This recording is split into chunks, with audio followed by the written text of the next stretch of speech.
जय श्री कृष्णा। राधे राधे मेरे प्यारे भक्त जनों, आज आप सुनेंगे भुवनेश्वरी देवी की व्रत कथा।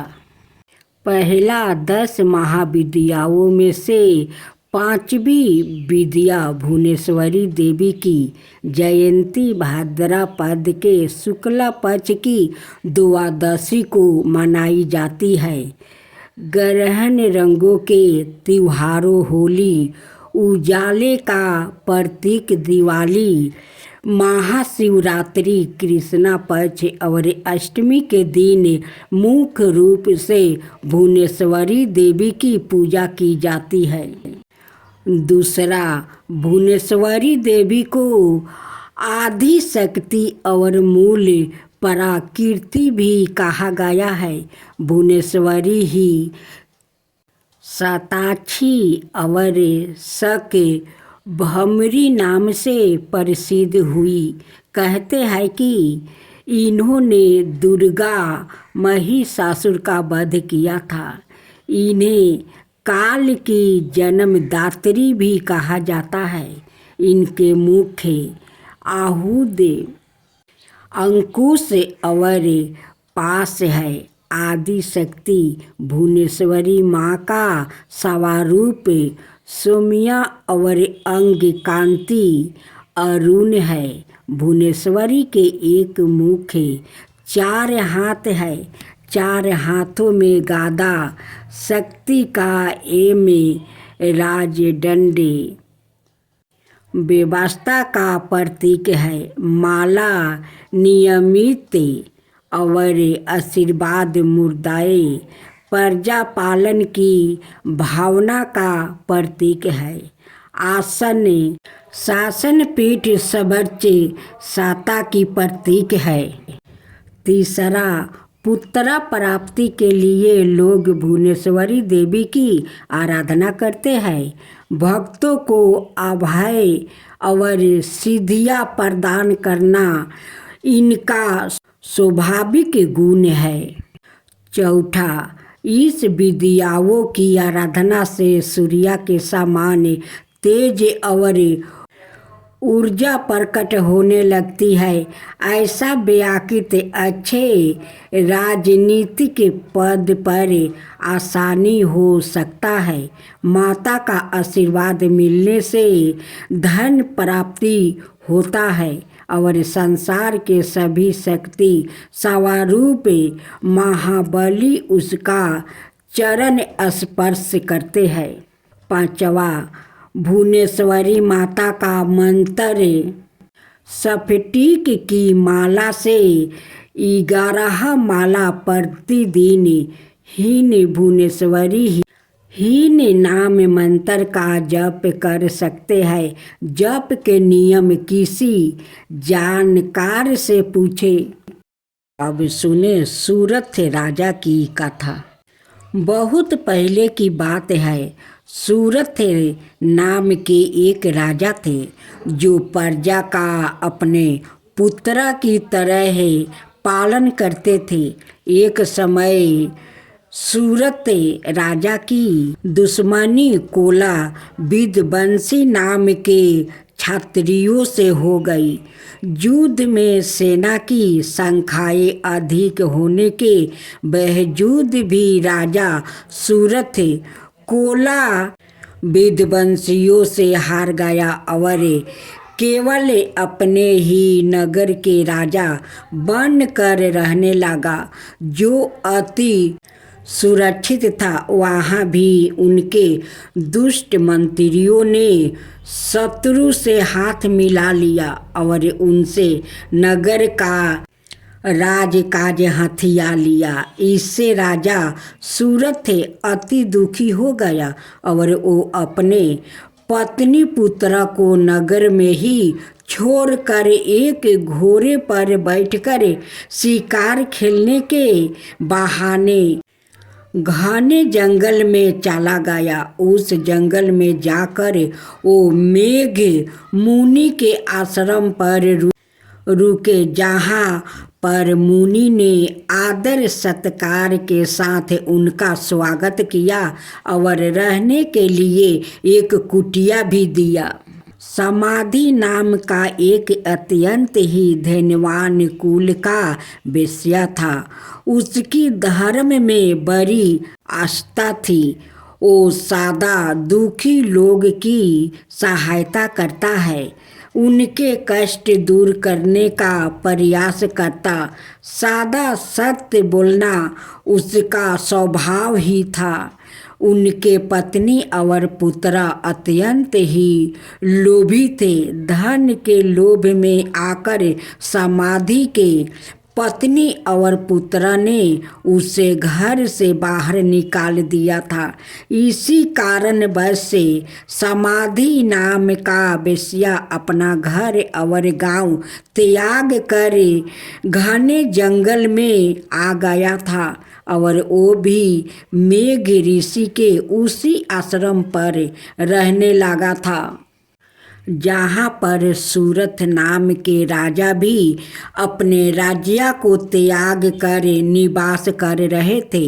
ऋषि वर के आश्रम पर रहते हुए समाधि नाम के वेश्या सादा इस चिंता में लगे रहते थे कि उनकी पत्नी और पुत्र किस हालत में होंगे और उन्हें किसी तरह की समस्या तो नहीं होगी, वो लोग कष्ट तो नहीं भोग रहा होगा।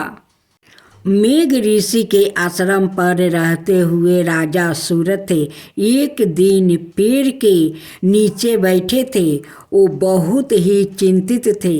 उनके मन में सदा यही चिंता लगी थी कि मेरा राज्य कैसे होगा। पता नहीं, बहुत मेहनत से कमाया हुआ मेरा धन है, अब वहाँ के राजा कैसे खर्च कर रहे होंगे। हो सकता है वो लोग बेकार के कामों में मेरा धन बर्बाद कर रहे होंगे।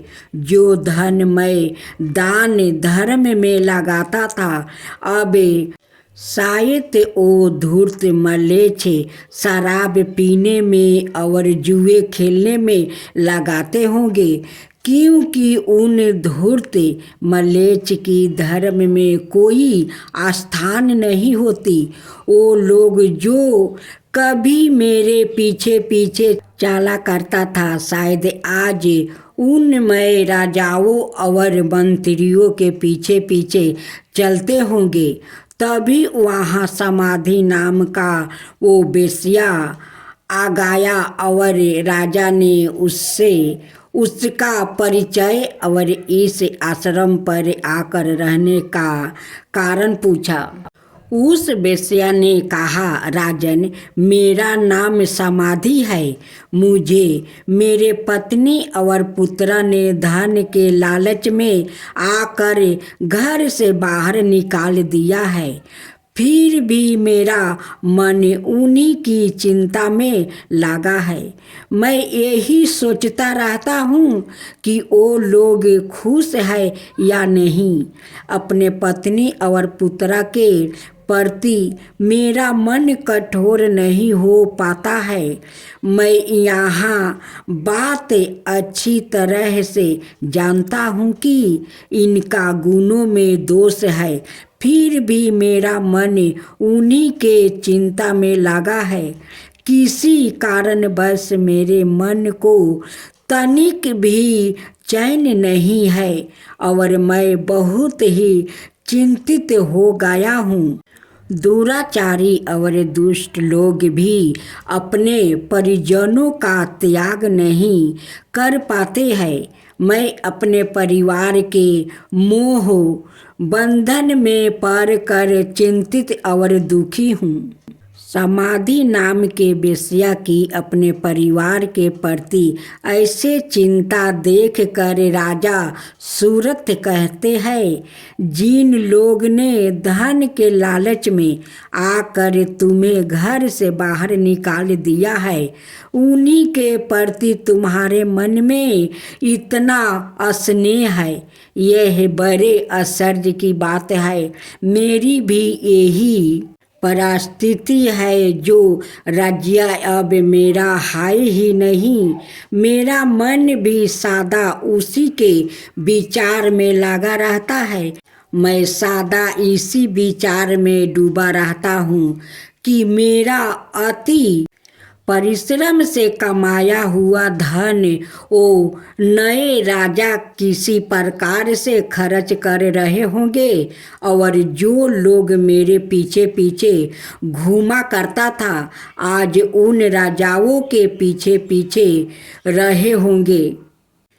ओ हाथी जिसे मैंने बहुत प्यार से पाल रखा था, पता नहीं उसका ध्यान रखा जा रहा होगा या नहीं। यूँ बातचीत करके उन दोनों ने निश्चित किया कि वो सुमेधा मुनि से अपने इस मौका का कारण और दुख निवारण के उपाय पूछेंगे। अगले दिन राजा सूरत और समाधि नाम का वेश्या मेध ऋषि के पास जाकर अपने मोह और दुख का कारण पूछते हैं।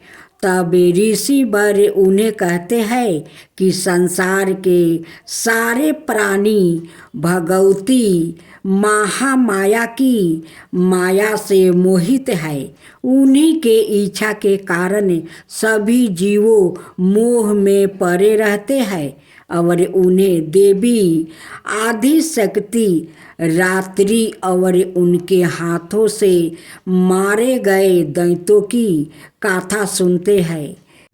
मेधा ऋषि राजा और वेश्या को देवी के प्रसंग में मधु कटवा का वध, महिषासुर का वध, धर्मलोचन का वध, चंड मुंड का वध और शुभ नशुभ के वध की कथा सुनते हैं। देवी की यह सारी कथाएं सुनकर राजा और वेश्या के मन में देवी के प्रति भक्ति जागृत होती है और वो दोनों मेधा ऋषि से देवी की पूजा विधि और नवारण मंत्र जानकर उनकी ज्ञान लेकर जंगल में जाकर भगवती की आराधना आरंभ करते हैं।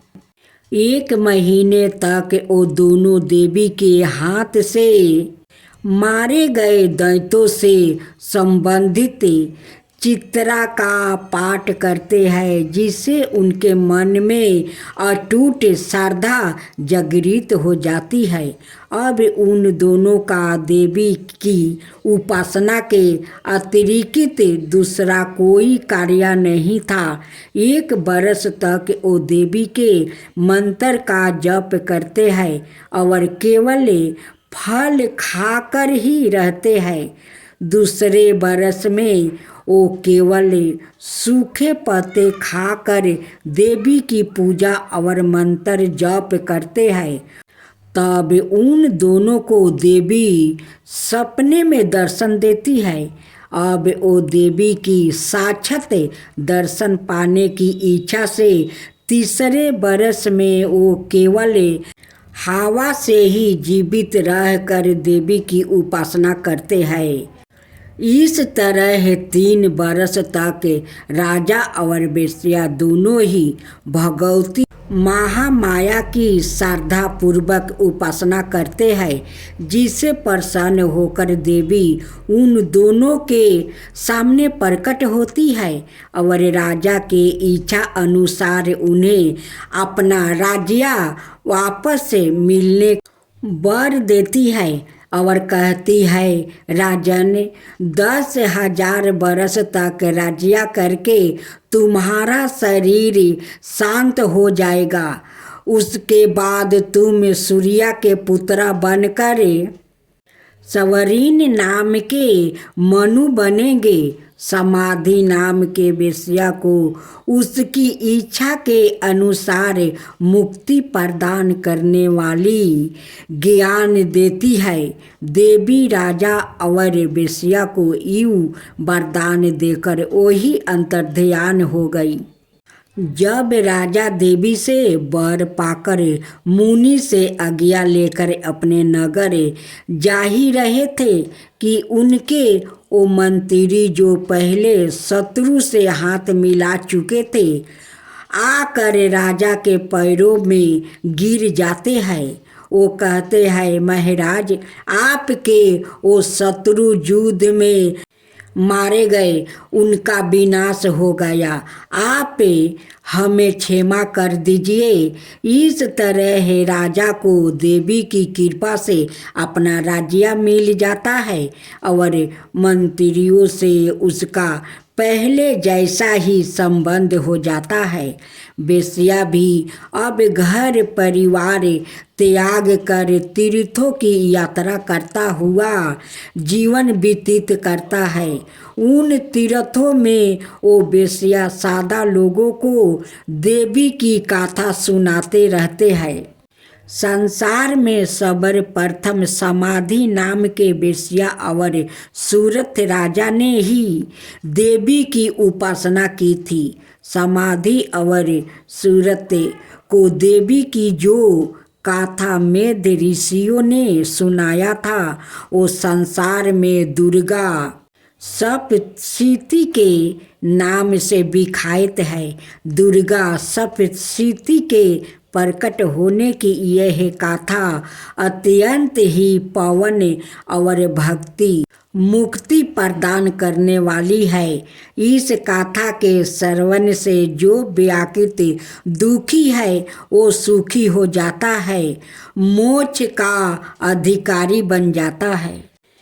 भगवान शिव और उनके परिवार से भला कौन परिचित नहीं है। बहुत कम लोग जानते हैं कि शिव जी की एक बहन भी थी।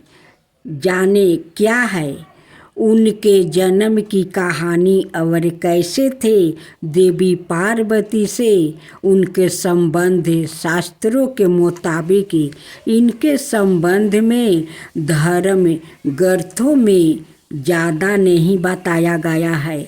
अब सवाल ये उठता है कि जब शिव का जन्म ही नहीं हुआ यानी वो अजमेन है, तब उनकी बहन कहाँ से आई। पौराणिक कथा के मुताबिक जब शंकर भगवान से विवाह के बाद माता पार्वती कैलाश पर्वत पर आई थी, तब उन्हें कैलाश पर्वत पर अत्यंत अकेलापन महसूस हुआ। एक दिन उनके मन में ख्याल आया, काश शिव शंकर की कोई बहन होती तो वो उनके साथ बात करती। पार्वती जी के मन में ये बात अनेकों बार उठी, किंतु उन्होंने शंकर जी को कुछ नहीं बताया। हालांकि माता पार्वती को परेशान देख एक बार भोलेनाथ ने पूछा भी था कि कैलाश में कोई समस्या है तो मुझे बताओ देवी, लेकिन भगवान भोलेनाथ तो अंतर्यामी ठहरे। उन्होंने पार्वती जी के मन की बात जान ली। माता पार्वती समझ गई कि शिव शंकर ने उनके दिल की बात जान लिया है। वो बोली, अगर आप मेरे मन की बात जान ही गए हैं तो भी आप मेरी इच्छा पूर्ण नहीं कर सकते। भगवान शिव शंकर मुस्कुराए और बोले, मैं तुम्हें ननद तो लाकर दे दूं, लेकिन क्या आप उसके साथ निभा पाएगी। इसके बाद शंकर जी ने अपनी माया से एक देवी को उत्पन्न किया। हालांकि उनका रूप बड़ा विचित्र था। वो बहुत मोटी थी और उनके पैरों में काफ़ी दरारें थी। शिव ने उनका नाम आसवारी देवी रखा। माता पार्वती अपनी ननद को देखकर काफ़ी खुश हुई। इस तरह माता पार्वती को ननद भी मिल गई। माता पार्वती ने सवारी देवी को स्नान करवाया और फिर भोजन पर आमंत्रित किया। लेकिन सवारी देवी ने जब खाना शुरू किया तो माता पार्वती के सारे भंडार खाली हो गया। महादेव और अनाए कैलाश वासियों के लिए कुछ भी शेष ना रहा। ननद के ऐसे व्यवहार से माता पार्वती को काफ़ी बुरा लगा, लेकिन उन्होंने किसी से कुछ नहीं कहा।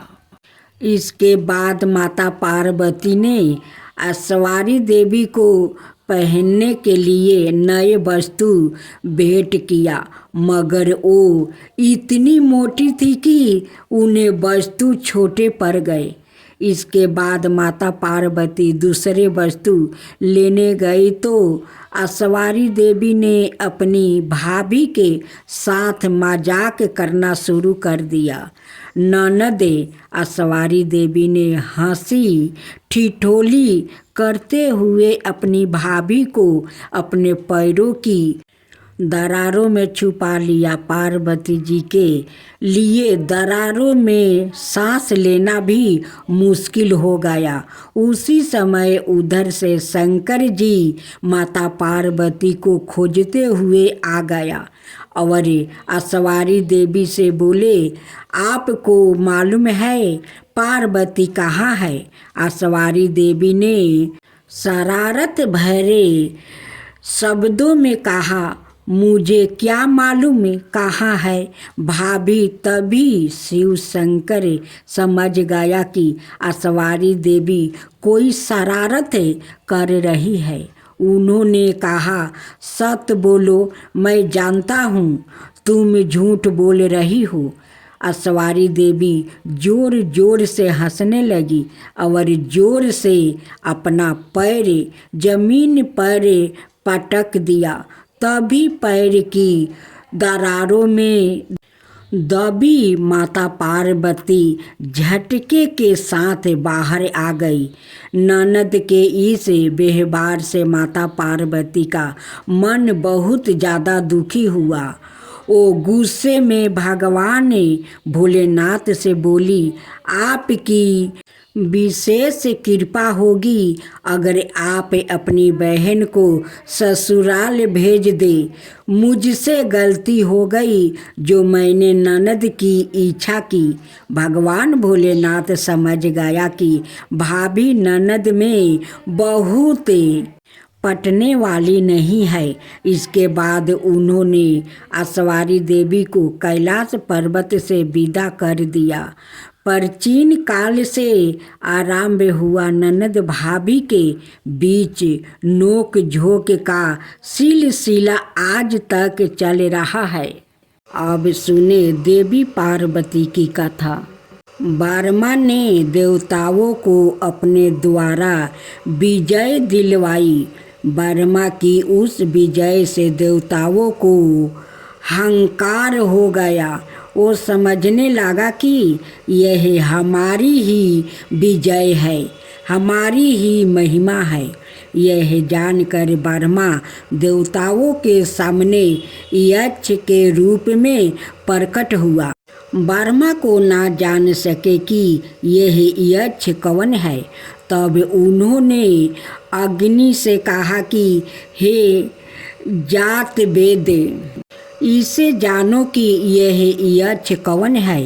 अग्नि ने कहा, बहुत अच्छा। अग्नि यक्ष के समीप गया। ब्रह्मा ने अग्नि से पूछा, तू कौन है? अग्नि ने कहा, मैं अग्नि हूँ, मैं ही जात वेद हूँ।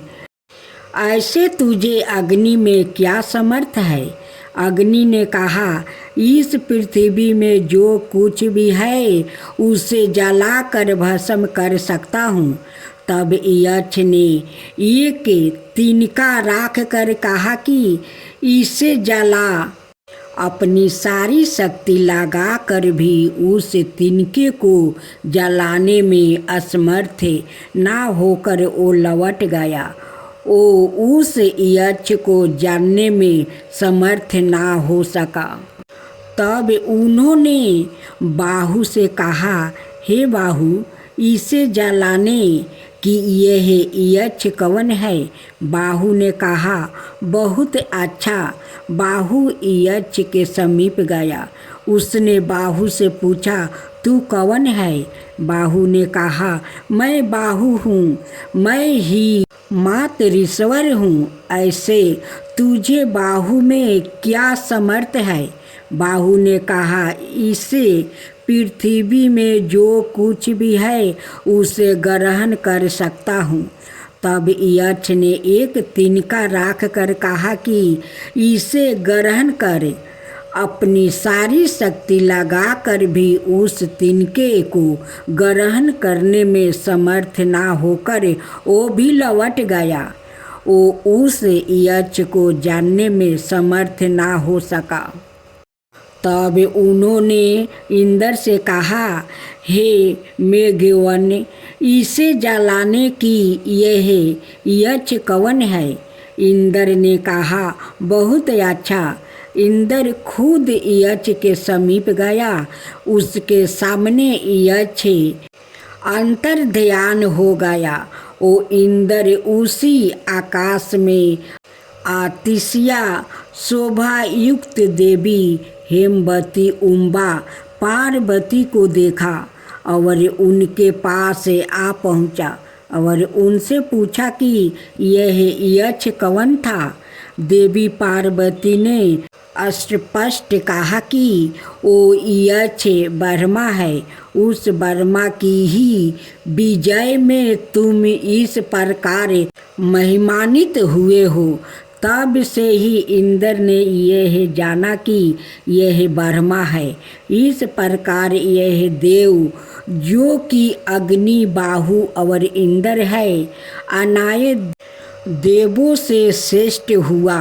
उन्होंने ही इस ब्रह्मा का समीप अस्त्र स्पर्श किया और उन्होंने ही सबसे पहले देवी के द्वारा जाना कि यह ब्रह्मा है। इसी प्रकार इंद्र अनाय सभी देवों से अति श्रेष्ठ हुआ। उसने ही इस ब्रह्मा का सबसे समीप अस्त्र स्पर्श किया। उसने ही सबसे पहले जाना कि यह ब्रह्मा है। इसके अलावा और भी कई उपनिषदों में देवी पार्वती का वर्णन मिलता है, जहाँ देवी कुछ अलग नाम से भी जानी जाती है। अब सुने पूर्व जन्म की कथा। पार्वती पूर्व जन्म में दक्ष प्रजापति की पुत्री सती थी और उस जन्म में भी वो भगवान शंकर की ही पत्नी थी। सती ने अपने पिता दक्ष प्रजापति के यज्ञ में अपने पति का अपमान ना सह पाने के कारण सवाए को अग्नि में भस्म कर दिया। भगवान शंकर को जब ये बात पता चली तो उन्होंने वीरभद्रा के रूप में दक्ष प्रजापति के यज्ञ को नष्ट कर दिया। भगवान शिव सती के शव को लेकर दंडवत करने लगा। उसी समय भगवान विष्णु ने अपने सुदर्शन चक्र से माता सती के शव को 51 भाग कर दिया। जहाँ जहाँ माता सती के ये अंश गिरे वहाँ शक्तिपीठ की स्थापना हुई। अगले जन्म में माता सती पार्वती बनकर हिम नरेश हिमवन के घर अवतारित हुई। पार्वती को भगवान शिव को पति के रूप में प्राप्ति करने के लिए वन में तपस्या करने चली गई। अनेक वर्षों तक कठोर तपस्या करके घोर तपस्या की। तत्पश्चात बैरागी भगवान शिव ने उनसे विवाह करना स्वीकार किया। भगवान शंकर ने पार्वती के अपने पति अनुराग की प्रतीक्षा लेने के लिए सप्त ऋषियों को पार्वती के पास भेजा। उन्होंने पार्वती के पास जाकर उसे यह समझाने की अनेक प्रयत्न किया कि शिव जी अघोर अमंगल भेषधारी और जटाधारी है और वो तुम्हारे लिए उपयुक्त वर नहीं है। उनके साथ विवाह करके तुम्हें सुख की प्राप्ति नहीं होगी। तुम उनका ध्यान छोड़ दो। किंतु पार्वती अपने विचारों में दृढ़ रही। उनकी दृढ़ता को देखकर सप्त ऋषि अत्यंत प्रसन्न हुए और उन्हें सफल मनोरथ होने का आशीर्वाद देकर शिव जी के पास वापस आ गया। सप्त ऋषि से पार्वती के अपने प्रति दृढ़ प्रेम का वृत्तांत सुनकर भगवान शंकर अत्यंत प्रसन्न हुआ। सप्त ऋषियों ने शिव जी और पार्वती के विवाह का लगन मुहूर्त आदि निश्चित कर दिया। निश्चित दिन शिव जी बारात लेकर हिमालय के घर आया। वो बैल पर सवार थे। उनके एक हाथ में त्रिशूल और एक हाथ में डमरू था। उनकी बारात में समस्त देवताओं के साथ उनके गण भूत प्रेत पिशाच आदि भी थे। सारे बाराती नाच गा रहे थे। सारे संसार को प्रसन्न करने वाली भगवान शिव की बारात अत्यंत मन मोहक थी। वर्मा जी की उपस्थित में विवाह समारोह शुरू हो गया। इस तरह शुभ घड़ी और शुभ मुहूर्त में शिव जी और पार्वती का विवाह हो गया और पार्वती को साथ लेकर शिव जी अपने धाम कैलाश पर्वत पर सुख पूर्वक रहने लगा। गण मिनती भाव से पूछने लगे कि हे परम दयालु, काली काल में शंकर की भक्ति किस आराधना द्वारे उपलब्ध होगी? हम लोग को बताने की कृपा कीजिए, क्योंकि कलयुग के सभी प्राणी पाप कर्म में रत रह कर वेद शास्त्रों से बेमुख रहेंगे। दीन जन अनेकों संकटों से त्रस्त रहेंगे। हे मुनि श्रेष्ठ, काली काल में सत्कर्म की और किसी की रुचि ना होगी। जब पुण्य क्षीण हो जाएंगे तो मनुष्य की बुद्धि अष्ट कर्मों की और खुद परित होगी, जिससे दुर्विचारी पुरुष वंश सहित समाप्त हो जाएंगे। इससे अखिल भूमंडल पर जो मनुष्य ज्ञानी होकर ज्ञान की शिक्षा नहीं देता, उस पर परम पिता परमेश्वर कभी प्रसन्न नहीं होते हैं। हे महामुनि, ऐसा कौन सा उत्तम व्रत है जिससे मनोवांछित फल की प्राप्ति होती हो? आप कृपा करके बतलाइए। ऐसा सुनकर दयालु हृदय श्री सूत जी कहने लगे कि हे श्रेष्ठ मुनियों और सैनक जी, आप धन्यवाद के पात्र है। आपके विचार सराहनीय है, प्रशंसनीय है। आप वैष्णवों अगर गण है क्योंकि आपके हृदय में सादा परिहित की भावना रहती है। इसलिए हे सनकादि ऋषियों सुनो, मैं उस व्रत को तुमसे कहता हूँ जिसके करने से सब पाप नष्ट हो जाते हैं।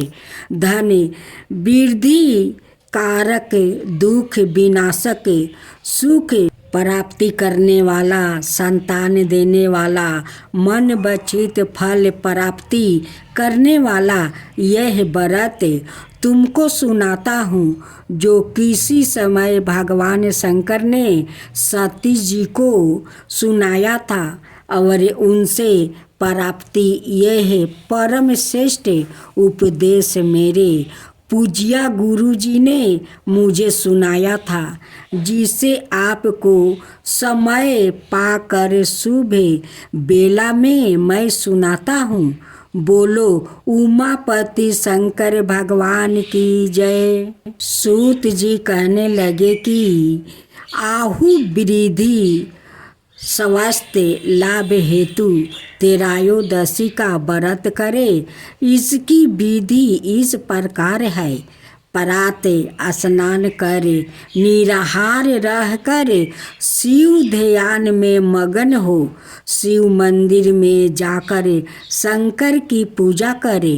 पूजा के पश्चात अर्ध पुण्य त्रिपुण्य का तिलक धारण करके बेल पत्तर चढ़ाए, धूप दीप अक्षत से पूजा करे, ऋतु फल चढ़ाए, ओम नमः शिवाय मंत्र का रुद्राक्ष की माला से जप करे, ब्राह्मण को भोजन करा करे, समर्थ अनुसार दक्षिणा दे। सत्य भाषण करना परम आवश्यक है। हवन आहुति भी देनी चाहिए। इसके बाद मौन व्रत धारण करे। व्रती मंत्र ओम ह्रीं क्लीं नमः शिवाय स्वाहा, ओम ह्रीं क्लीं नमः शिवाय स्वाहा से आहुति दे। इससे अभिष्ट फल की प्राप्ति होती है। व्रती पृथ्वी पर शयन करे, एक बार भोजन करे, इससे सबर कार्य सिद्धि होते हैं। इसका विशेष महत्व है। यह सबर सुख धन आरोग्यता देने वाला है। यह व्रत सभी मनोरथ को पूर्ण करता है। हे ऋषि वरो, यह प्रदोष व्रत जो मैंने आपको बताया, किसी समय शंकर जी ने सती जी को वेद व्यास मुनि ने मुझको सुनाया था। सनकादि ऋषियों बोले, हे पूज्य वर महामत, आपने यह व्रत परम गोपनीय मंगल पद कष्ट निवारक बतलाया है। कृपाए यह बताने का कष्ट करे कि यह व्रत किसने किया है और उसे क्या फल प्राप्ति हुआ है। रवि प्रदोष व्रत का था। श्री सूत जी बोले, हे विचारवान ज्ञानियों, आप शिव के परम भक्त हैं। आपकी भक्ति देखकर मैं व्रती पुरुषों की गाथा कहता हूँ। एक गांव में अति दीन ब्राह्मण निवास करता था। उसकी साध्वी स्त्री प्रदोष व्रत किया करती थी। उसे एक ही पुत्र रतन था। एक समय की बात है, वो पुत्र गंगा स्नान करने के लिए गया। दुर्भाग्यवश मार्ग में चोर ने उसे घेर लिया और वो कहने लगे कि हम तुम्हें मारेंगे नहीं, तुम अपने पिता के गुप्त धन के बारे में हमें बता दो। बालक दीन भाव से कहने लगा कि बंधुओं, हम अत्यंत दुखी दिन है, हमारे पास धन कहाँ है। तब चोरों ने कहा कि तेरे इस पोटली में क्या बांधा है? बालक ने निसंकोच कहा कि मेरी माँ ने मेरे लिए रोटियां दी है। यह सुनकर चोरों ने अपने साथियों से कहा कि साथियों, यह बहुत ही दीन दुखी मनुष्य है, अतः हम किसी और को लूटेंगे। इतना कहकर चोरों ने उस बालक को जाने दिया। बालक वहाँ से चलते हुए एक नगर में पहुँचा। नगर के पास एक बरगद का पेड़ था। वो बालक उसी बरगद के वृक्ष की छाया में सो गया। उसी समय उस नगर के सिपाही चोरों को खोजते हुए उस बरगद के वृक्ष के पास पहुँचे और बालक को चोर समझकर बंदी बनाकर राजा के पास ले गया। राजा ने उसे कारागार में बंद करने का आदेश दिया। उधर बालक की माँ भगवान शंकर जी का प्रदोष व्रत कर रही थी। उसी रात राजा को सपने में कहा कि बालक चोर नहीं है, प्रातःकाल ही छोड़ दो, नहीं तो आपका राज्य वैभव सब से ही नष्ट हो जाएगा। रात्रि समाप्त होने पर राजा ने उस बालक से सारा वृत्तांत पूछा। बालक ने सारा वृत्तांत राजा को सुना दिया। बालक की बात सुनकर राजा ने सिपाही भेजकर बालक के माता पिता को बुलवा लिया। राजा ने जब उन्हें भयभीत देखा तो कहा कि तुम भय मत करो, तुम्हारा बालक निर्दोष है। हम तुम्हारी दलिद्रता देखकर 5-5 गांव तुमको दान में दे देता हूँ। शिव की दया से ब्राह्मण परिवार अब आनंद में रहने लगा। इस प्रकार जो कोई इस व्रत को करता है उसे आनंद प्राप्ति होता है।